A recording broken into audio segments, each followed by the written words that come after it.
magnetize your minis, flight stands, custom kits, and all the hobby supplies you'll need from themagnetbaron.com.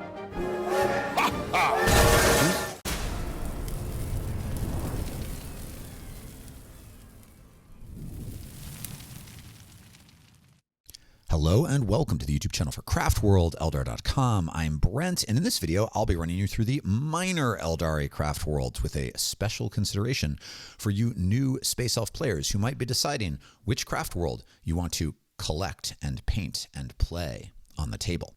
To this end, I've already made a video about the major Eldari Craftworlds, which I will link in the video description, and I have made a video about designing your own Eldari Craftworld, which I will link in the video description. And this video about the minor Craftworlds was actually supposed to come in between those two, and then for reasons, it didn't. So it's the second one by intention, but the third one chronologically. In this video, I will run you through the 6 or 7 most significant minor Craftworlds. There are actually lots of these that are just named somewhere in the lore. At some point, somebody's like, that's near Craftworld Gallipity-Glock. But there are 6 that in various editions of 40K have actually at some times had their own rules. Sometimes a codex will include like 4 named minor Craftworlds. Sometimes it includes up to 6. We've hit a total of 7 that have gotten some sort of significant development where there's enough about them that they have a clear and distinctive identity, some sort of noteworthy, maybe like play style on the table, and a color scheme. But before we dive in to the 7 of the major minor Craftworlds, let's just talk briefly about why you might want to select a minor Craftworld to begin with. In earlier editions of the game, people sometimes chose to collect and play minor Craftworlds because the rules stated that if you were playing one of the minor Craftworlds, you could just choose rules from any of the major Craftworlds. And so they were the most flexible. It was like you could choose whatever rules appealed to you in each edition. But now that rules have been, in 10th edition, blessedly disconnected from color scheme in any and all ways, we elf players are largely free to choose our Craftworlds based on aesthetics and lore and rule of cool. But to be fair, the major Craftworlds are pretty cool. And if you're really driven to be different, the most different thing you can do is design your own. So why play a minor Craftworld? And I think the reason is that they strike kind of a nice balance between those two, right? The minor Craftworlds tend to be pretty rare on the table. So if you play one, you are being different. But they are still part of official lore. You're still playing a faction that exists in the officially recognized Warhammer 40K universe. And that is something that a lot of players care about and a lot of opponents might find a little bit more interesting. You know, it's all well and good to show up to a game with the super cool Craftworld that you designed yourself, and your elves are all obsessed with the fact that the gods are dead. And so they're all kind of like Eldari goth kids who dress like they've been shoplifting at Hot Topic since they were 15. And they go to a lot of circa 1999 raves or something. And their fertility rites actually involve Cain because he's still alive, and that's like a life god. And this is a neat idea. Most opponents don't want to hear about it. And they may just think, oh, that's not real. And so if you want to be different, but you want to stay within the realm of the official IP, a minor Craftworld might be for you. And while the major Craftworlds have the market cornered on the big categories of Eldari unit, like there's the Guardian Craftworld and the Wraith Craftworld and the Aspect Warrior Craftworld and the Jetbike Craftworld, each of the minor Craftworlds does in some way have its own niche, usually with regard to like a specific unit instead of a broad category of units. And so we'll touch on that too. Okay, let's dive in. Let's start with Altansar. Speaking of spooky 90s goth kids that shoplifted at Hot Topic, no Craftworld, major or minor, is as spooky as Altansar. The backstory is that when Slaanesh like crab claw gasmed into existence, destroying not only the entirety of the old Eldari Empire, but most of the Craftworlds that just hadn't gotten far enough from the old Eldari Empire to not be destroyed. Altansar was like the one that barely made it, even more so than Ulthwé. After surviving the initial shockwave by the points of their ears, the Altansari Eldari spent 500 years constantly battling the forces of chaos like 20-somethings with financial problems, experiencing their first midlife crisis. Like there's just chaos coming in the windows and from under the bed and from cracks in the ship. And it's just, and they're throwing everything at the thing. And then they, after 500 years, they fought the good fight, but they get sucked into the Eye of Terror and they're gone for 10,000 years, but not before the Phoenix Lord, Maughan Ra, a native of Altansar, became Maughan Ra and flitted off into the galaxy to have adventures. And for 10,000 years, everybody assumed Altansar was destroyed. And then, during the 13th Black Crusade, when Abaddon the Despoiler popped out of the warp and was like, haha, I am here to despoil, Maughan Ra led an expedition back into the warp and found his home world of Altansar and saved them and got them out of the warp. And so they're back. Kinda. Remember that friend or that cousin you had when you were like 11 and you were having a good time and you were both kind of wholesome kids and you were both into Star Wars and you're doing the thing and he's smart and you play some chess together and then he disappears for a couple of years because his family moved to a city or something and you see him later and you're both like 13 or 14 and you've just gone through puberty and he's like changed, edgy, new vocabulary, hair where there was no hair before. That's Altansar. When they came back 10,000 years later, they were not the same. In the earliest iterations of Altansar lore, which I actually think are more interesting, they're cool. They just never took their helmets off. It's first of all, all of their armor is like Slaneshi pink, and they never speak above a whisper like a Slua in that 90s RPG Changeling the Dreaming. They're just like, yes, I promise we have not been corrupted by chaos. But no, I won't take my hat off. Tell me your plans, cousin. Like, you know, I mean, I don't know. It's a little bit sus, as the kids say. That little detail about not taking their helmets off has been retconned because it's, for one thing, it's just not believable. Like, if that happened, Eldred would be like, okay, somebody abduct like a bunch of these elves and we're going to dissect them and find out what's going on under the hood because this is not okay. So in current lore, they do take their helmets off, but when they do, they look pale, spiritually exhausted, corpse-like. Back when it looked like Ynnari might be baddies, back before that lore was advanced to make it clear that they're not, there was lore that like maybe they made a deal with this new Eldari god that might in fact be an agent of Slaanesh. I think the Altansari lore is kind of an artifact of this time when GW is into having factions with uncertain loyalty. The Dark Angels being the most prominent example of this. And they've really moved away from this in 10th edition, which I find disappointing. I thought it was a very cool aspect of 40k lore. But at this point, it's pretty cool that the Altansari elves are not baddies. They're not corrupted by Slaanesh. They're just poster children for post-traumatic stress disorder and what 10,000 years in the Immaterium does to the complexion. Their world rune is a broken chain, and it was originally the broken chain that signified Isha and Kurnos being liberated from Cain's torture dungeons. I talk about this in my Big Eldari lore video. There's a story. But obviously for the Altansari, it has come to represent something else, and that is their escape from the Immaterium. And although I don't think it actually says it anywhere totally explicitly in the lore, their signature unit is obviously Dark Reapers. That's where Maughan Ra is from, and Dark Reapers are the creepiest aspect warriors, and Altansari are the creepiest elves. And so if you like space elves and Ulthwé is just too mainstream and not creepy enough for you, Altansar might be the space elves for you. Also, it's a fabulous opportunity to use Screamer Pink with a wash on the armor. That color really pops, and they would look amazing. Okay, Craftworld Iybraesil. Full disclosure, this is the Craftworld I play, and I would be lying if I said what sold me on it first was anything other than the distinctive color palette. I just think the combination looks beautiful on the table, but Craftworld Iybraesil also has some pretty cool lore. It's a matriarchal Craftworld, the only one that is explicitly and I think exclusively matriarchal. The reason being that when they originally left the Eldari Empire, they were religiously united around being devotees of the Eldari crone goddess of wisdom, Moreh-Heg, who bestowed special blessings on the craft world in exchange for 7 times 7 of the craft world's warrior elves, female elves, becoming her disciples and deathly handmaidens and creepers, like spooky sibyls in Greek mythology.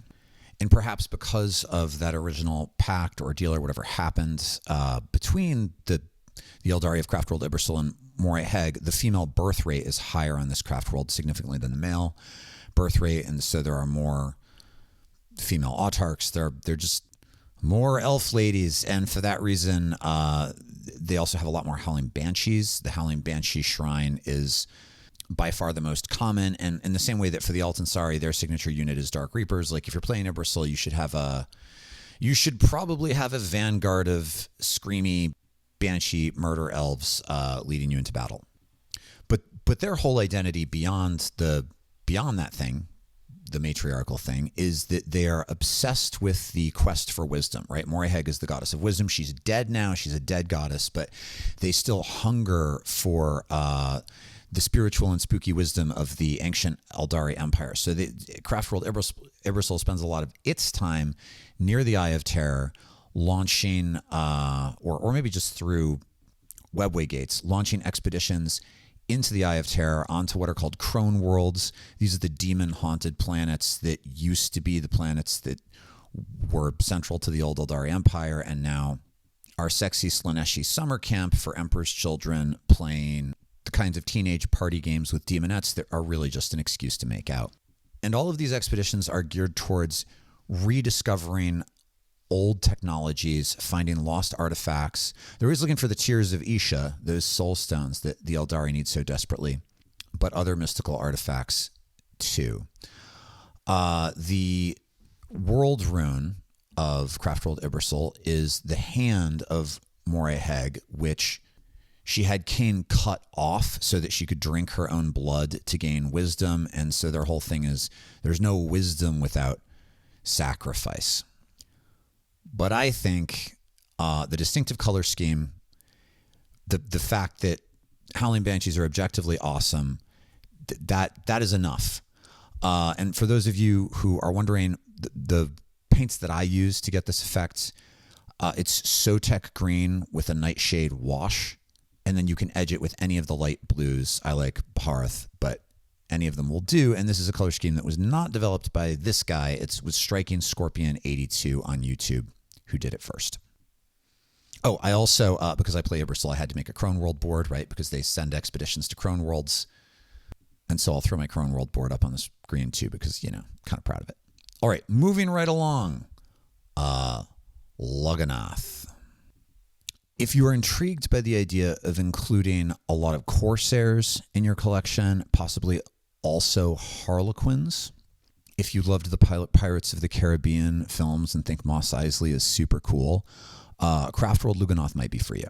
This Craftworld spends most of its time in the Webway and acts as a major port for Corsair fleets, most notably the Sunblitz Brotherhood, and also has far more Harlequins on it at any given time than the other Craftworlds, which causes them to be looked down on by most of the other Craftworlds, presumably because if you have that many space elves on the path of the outcast, then you just can't be all that serious about the path, which is all that stands between us and Slaanesh. I don't know. I'm trying to come up with some. It's not really. The lore has always insisted that the other Craftworlds kind of look down on Lugganath, but contact with Corsairs being the reason. But all of the other Craftworlds produce Corsairs, but I guess they don't necessarily let them dock their fleets there. And so maybe they're regarded by other Craftworlds, I don't know, the way like Episcopalians regard Unitarian Universalists or something. I don't know. But unlike Craftworld Altansar, which comes with this like spooky baggage, it's made pretty clear that the space elves of Craftworld Lugganath have hearts of gold. They tangle with chaos a lot. They hate chaos.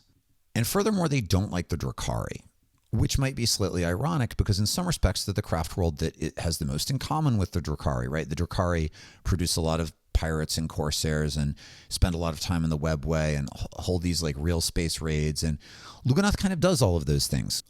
Also, Lugganath's world rune looks like a rising or possibly setting sun, and they call it the black sun, and it means the light of fallen suns. That's their world rune. And the Drukhari and their capital city of Mymeara have this whole thing with black suns, which are stars, that dying stars that have been taken from real space into the webway to provide light and energy to Mymeara. So that's yet another connection, and nevertheless, these two groups of space elves allegedly clash more than other craft worlds do with the Drukhari. But for craft world Lugganath, the black sun represents the last light of the Eldari as not a light that's fading, but a light of hope. So, I don't know, perky, chaotic, good smugglers with hearts of gold, is that going too far? Maybe. But if you like their distinctive orange and black armor, and you like the idea of being an edgy, fun outsider, and you want to run a lot of Corsair models on the table, this craft world is a great pick.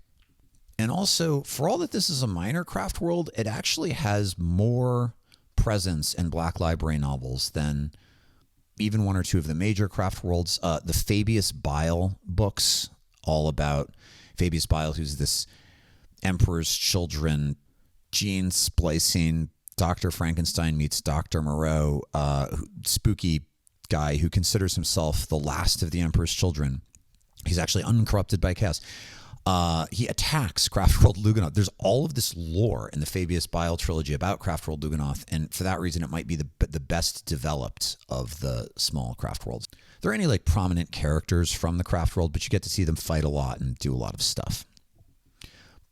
Okay, moving right along again. Craftworld Il-Kaithe.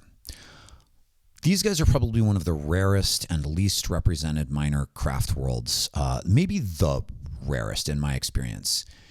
Their thing is that they were once great artists and artisans, so creative types, but because the craft world exists very close to the Eye of Terror and they're constantly fighting chaos, they've turned all of their artistry to making weapons of war, and they're supposed to have maybe the best bone singers. Bone singers are space elves that use their psychic power to shape wraithbone to make all of the things.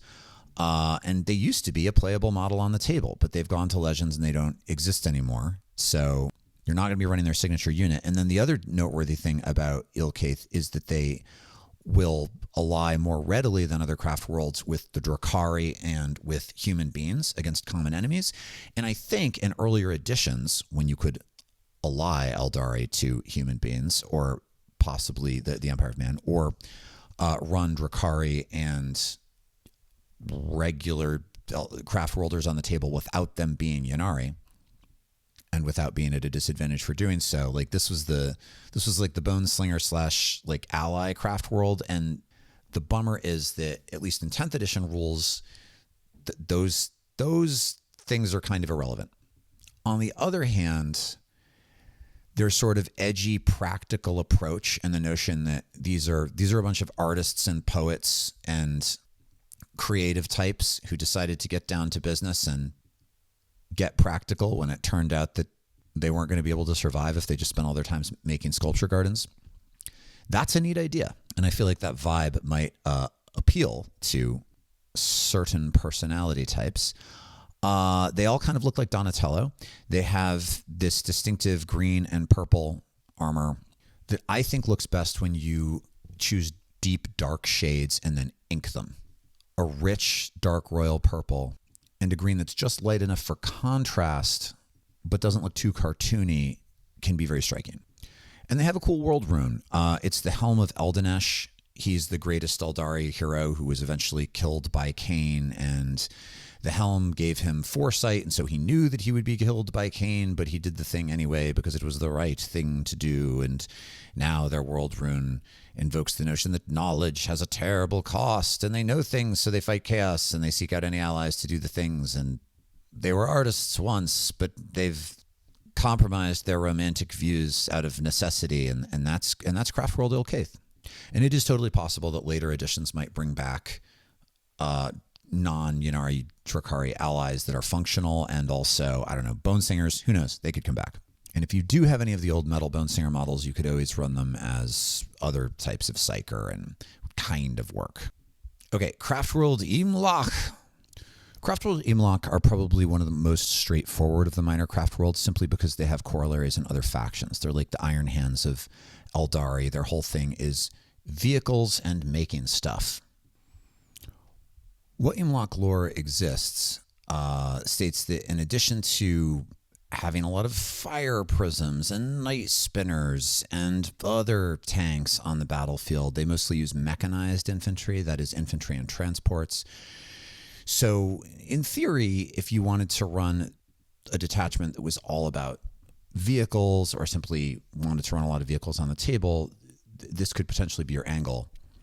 They're also big on Titans, so if you wanted to run Wraith Knights in a way that would be thematically appropriate, but not necessarily Eandon. And there is a bit about how they actually have fewer Wraiths, but Titanic Wraith Knights also have a living Eldari piloting them, so I think that's what they're talking about. It's like a dead pilot and a living pilot. And then in some editions of the lore, they're rumored to have this like super weapon that destroys entire continents, that's some sort of virtuoso creation of artifice. And that is obviously not a thing you can represent on the table. But if the vibe you're looking for is a space elf artificer, then this is, I think, obviously the Craftworld for you. In addition, they've got this pretty cool world rune that looks like an eternal flame. It's called the Crucible of Souls. And it's a reference to when Vol created the 99 swords for Cain. If you don't know what I'm talking about, watch my lore video. And it makes sense that a Craftworld all about vehicles and artifice would be devoted to the Smith God.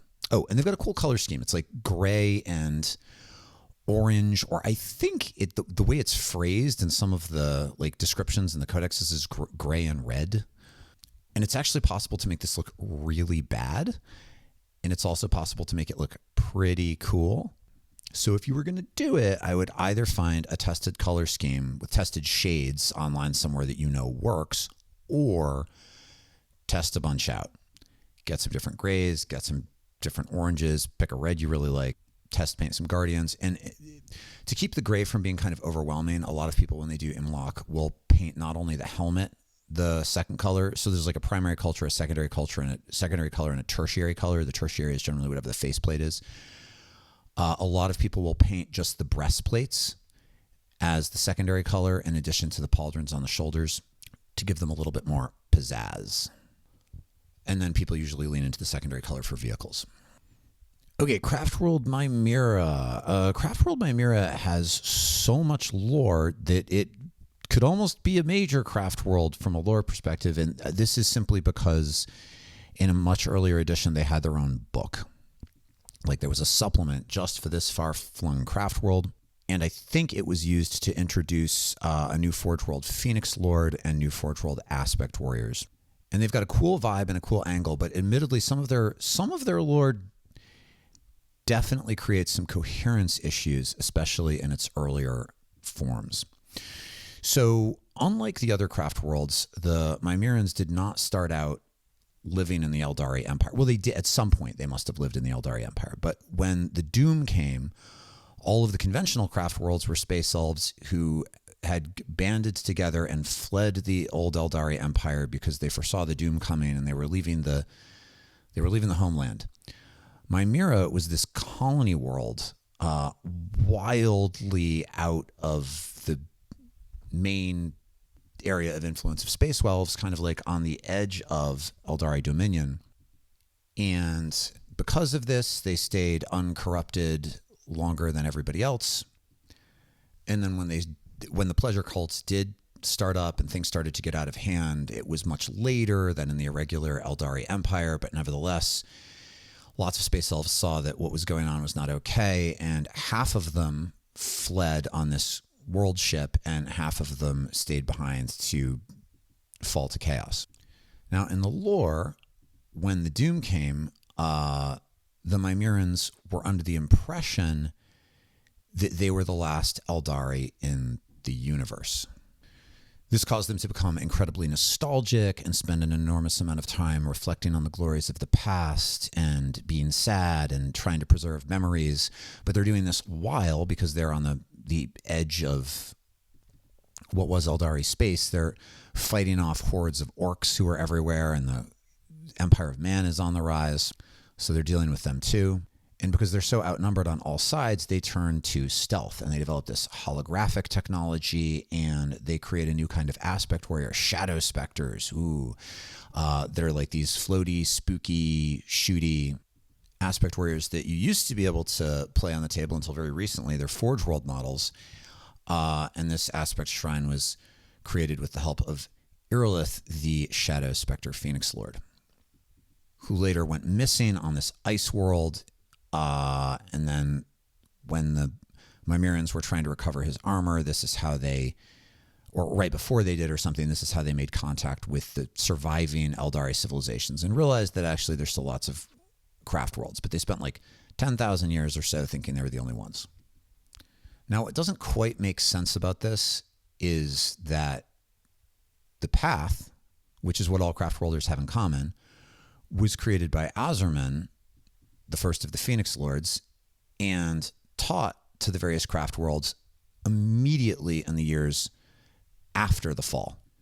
So the question is, if they thought that no other Eldari survived, how did they all end up on the path and with aspect warriors and Iybraesil and the Shadow? How did it all happen? And you can kind of fudge it with the notion that, well, maybe there was a webway gate that was functioning and the fall happened, but then maybe it happened a little bit later on Mymeara. I don't know. I feel like if I were writing for GW there, I could find some loophole to make this work, but I don't think they've ever addressed and resolved this. You can correct me in the comments if I'm wrong, but it doesn't really matter. Part of the fun of 40k lore is that it is often contradictory and unclear, and so you get to kind of figure out your own stories and imagine how the various bits fit together, and that's fun. Now, if you do want to play Craftworld Mymeara, one of the bummers is that currently both their signature unit, Shadow Specters, and their signature character, Iybraesil, have gone to Legends. You can't run them on the table. Nevertheless, their distinctive white and blue color scheme, which looks actually quite a lot like Iybraesil, is sharp, looks great. They've got a really cool world rune, which is like this eye. And it's the cursing eye, the ancient symbol derived from Azurian's deadly gaze that perceives and kills in the same moment that it observes. And it reminds them that they need to be ruthless or something. They're very cool. Okay, and lastly, we have Craftworld Kaelor, which both sounds like a name from Star Trek and also has a world rune that looks like it comes from Star Trek. It's like wings with a scorpion inside, but I don't know, Romulan-esque or something. It does not look, it doesn't really fit aesthetically with the other Eldari craft worlds. It does have some pretty cool lore, but it is difficult to sum it up as having any sort of a decisive angle in a way, in the same way it is with the other ones. Craftworld Kaelor is for the most part developed in a novel called Eldar Prophecy, which is not well regarded. And so it's in this weird position of being a minor craft world that very few people play and a lot of people don't know about, but also kind of having a lot of lore. The basic premise is that Craftworld Kaelor is incredibly isolated. It made a webway jump at some point that put it far outside of normal Eldari space, and it's on some sort of galactic path such that every 1,000 years it drifts through human space, and they're supposed to stay away from it, and the other Eldari kind of know that it exists, but they kind of also don't remember that it exists, but they do know that it exists because they fought a war with Sam Han at some point that messed up Craftworld Kaelor so badly that it's like permanently held together with psychic toothpaste and emotional certainty. But what's cool and I think interesting about Craftworld Kaelor is its political system. At some point in the distant past, it was feudal. There were great houses that were constantly at war with one another until it was united by Gwira the Radiant. And now there's this single line, the Rivelin dynasty, that somehow are always hold the position Grand Farseer of Kaelor, which you've got to be on the path. You have to be lost to the path of the seer to become a Farseer. So maybe every generation or so someone does that. I don't know, but somehow this works. In any event, the other great houses were largely exiled when this happened, and there's this capital city called the Centrium, and then there are these other like exiled great houses and other places in the craft world. And this is, from a lore building perspective, this is neat, because if you were playing Craftworld Kaelor, you could be like, I'm going to play one of these like exiled houses. And I think that's neat. It is a good canvas for storytelling. I will say that there's something about the whole Craftworld Kaelor thing that just doesn't fit. Like even the names, Kaelor, Rivelin, Centrium, they don't sound like Eldari names. It sounds like it's from some like 90s derivative fantasy video game based on a novel or something. I don't know. I'm not usually this salty. But I genuinely think it's cool. I think that the idea of like a Game of Thronesy Eldari craft world with medieval vibes is cool. And at some point, the hedonism that existed in the capital city was over the top. And this eventually led to some sort of like house wars between the various noble houses. And there's this other convention on the craft world whereby exarchs are apparently not held in esteem the way they are on other craft worlds. And all of the aspect warriors have to remain neutral when there is civil war. And that makes sense. That's kind of like what Samhan has going on a bit. And then there's some crazy intrigue where like during the house wars, this one house with a very un-Eldari name, T-True, defeated House Ansgar and like executed their leader. And then the T-True moved to the capital, held the Farseers such that they essentially had puppet control of the craft world because the Farseer had supported the other noble house. And I think all of this is neat, but I think you can also see how it just doesn't feel like other Eldari lore. The names, the vibes, it's just kind of odd. That, and there's no signature unit.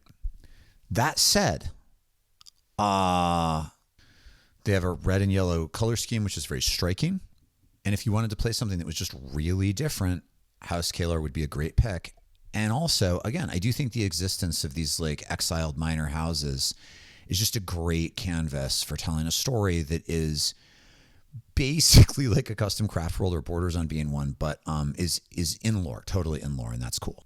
So if Kaelor sounds cool to you, maybe that's the move. And that's what I've got, not just on the minor craft worlds, but on the whole thing. There are 5 major craft worlds. There are 7 minor craft worlds. 12 to choose from is pretty good. And then you could make your own. For all that there is definitely like a Eldari archetype, stereotype in the 40K universe of these meddling, arrogant, long-lived elves that don't care about anybody but themselves. The reality is that the lore is rich and deep and complicated, and there's a tremendous amount of nuance and room to tell different kinds of stories about different kinds of space elf cultures. And I really think that if the concept of craft worlders and the path system and the dead gods and everything and the dying empire, if all that appeals to you, there simply has to be a craft world that's a good fit for you. And if there isn't, you can always make your own. And that's what I've got. If you have your own ideas about the minor craft worlds, or you want to mention one that I didn't mention, there are some. And that would be another way to be able to tell your own story that I guess is technically canon insofar as your craft world is named in the 40K IP while making up literally everything because all there is a name. And you can find those if you Google around on places like 40K Wiki and stuff. Okay, special thanks, as always, to my patrons, my sponsor, the Magnet Baron, all of you who listen enthusiastically, and even you horse dentists who don't. If you listen anyway, I still appreciate it. All right, take care. Bye.